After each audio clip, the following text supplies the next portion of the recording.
How many nations are there? Can we number them? Can we tell them which are they? Can we list them? It's a Wales, then Cornish, Scots, Irish, and English. Well, you'll have people that have characteristics that they will define themselves as being part of a particular group. So Cornwall is not an independent nation in terms of having its own parliament or assembly. So usually when we're talking about the United Kingdom, the Kingdom of Nations, you would say Scotland, Wales, Northern Ireland, and then England, and Cornwall is part of England. But there are many Cornish people who, like people across the UK, are extremely proud of their heritage, extremely proud of their language. There is a Cornish language, and much of what the government tries to do under the umbrella of the Council of Europe, for example, is make sure that there is protection for such groups so that people can enjoy their own ethnic and cultural heritage. That's about Great Britain. What about Little Britain? Can you tell us something about that?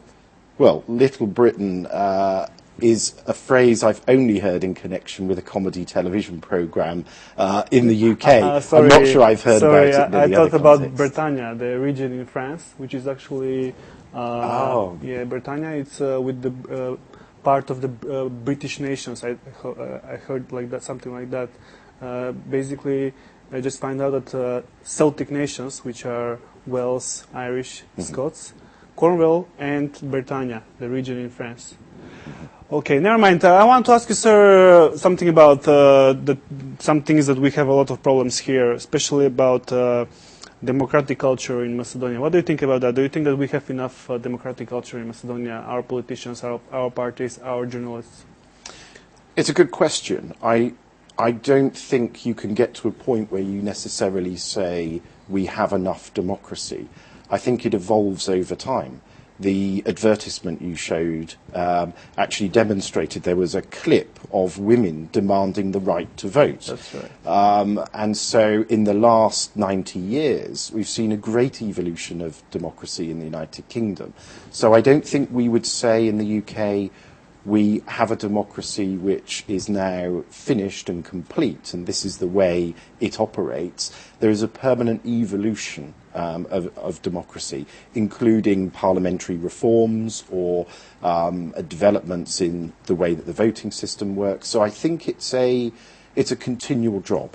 And I think I see that here in Macedonia, that many of the reforms that the country has agreed to undertake in order to get to the point of one day EU membership, I think a part of that journey as well, whether it's strengthening parliament, it's improving political dialogue. Are you worried, sir, that maybe tomorrow many media are going to be shut down? I think A1, the newspapers which are part of A1 Corporation, Utrinski Vesnik, are you worried about that?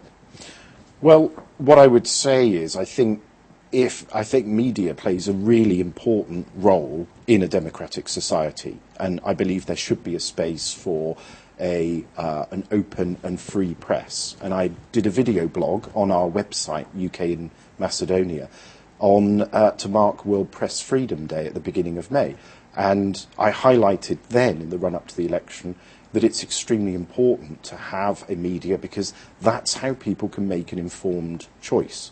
So whilst it's for the institutions of state and for the media to determine exactly what happens in the operation of any one particular television station or newspaper, I would hope the environment is one which encourages press freedoms and also encourages responsible journalism so that the media can flourish here. So are you worried about the fact that many media are going to be shut down? Well, the question is, what is behind that? Is it something that is an issue with the environment? Is there a free press? Is it all media? Or are there decisions specifically relating to those organs? Now, it's not for me to say whether those decisions are right or wrong. I'm not asking for you, sir, to comment the reasons why they're shutting down. Nobody knows that. Our court system, our law system will tell that. But are you worried about the media situation now? Basically, are you worried from the fact that all the media that are going to be shut down are actually very critical to the government. Well, I think if you look at the last EU progress report, it makes clear that media freedoms are important. It also makes clear that there should be greater transparency around the ownership of media outlets as well. So the EU progress report sets a tone for the journey that Macedonia can make, and I think that means that the media should be supported through an environment that the government can create, but also through the involvement of journalists and media themselves in being part of that. I think it needs to be an inclusive process to improve the environment for media. How will British people and British public react if one day, let's say, which channel now is very critical to the Cameron government, let's say ITV. Let's say ITV is going to be shut down tomorrow, and few newspapers, let's say Sunday Times and I don't know some else. How would the public react on that? Well, I guess it would depend partly on the reasons, because sometimes, of course, you will have a newspaper that ceases to be in circulation for very clear business reasons. What I think we're very used to in the UK is having a media which is very critical and very challenging of politicians, and that might be government, but it might also be opposition, and a media that takes a very critical view often. And I think that is a strength for the democracy. So I don't think I can see a situation where media would be closing down because the government had wished it to. I think the power and force of the media in the UK is so strong, and it's become the lifeblood, really, of people's sort of every day-to-day life, that I wouldn't see that happening in the UK. I have one video clip which I will show you now, sir, which shows the power of the democratic culture in UK. And the clip is from 1982, which means it's before 30 years. And Macedonia, unfortunately, is still far away from that, which is actually bad news for us. The clip is about the conversation between Margaret Thatcher and one viewer who sits in one of the studios of BBC, and the conversation with Margaret Thatcher is very interesting, and I love it. You're going to like it. We can see. Why, when the Belgrano, the Argentinian battleship, was outside the exclusion zone and actually sailing away from the Falklands, why did you give the orders to sink it? But it was not sailing away from the Falklands. It was in an area which was a danger to our ships and to our people on them. Outside the exclusion zone? But it was in an area which we had warned. At the end of April, we had given warnings that all ships in those areas, if they represented a danger to our ships, were vulnerable. When it was sunk, that ship which we had found was a danger to our ships. My duty was to look after our troops, our ships, our navy. And my goodness me, I lived with many anxious days and nights. Mrs. Thatcher, you started your answer by saying it was not sailing away from the Falklands.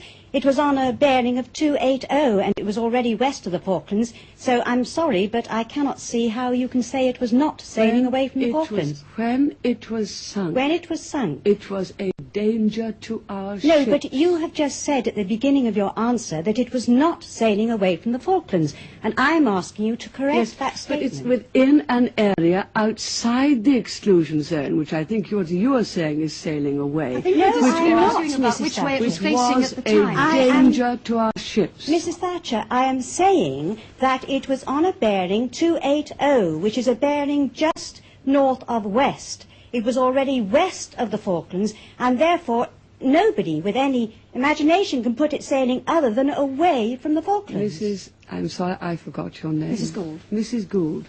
When the orders were given to sink it, and when it was sunk, it was in an area which was a danger to our ships. Well, now, you accept that, do you?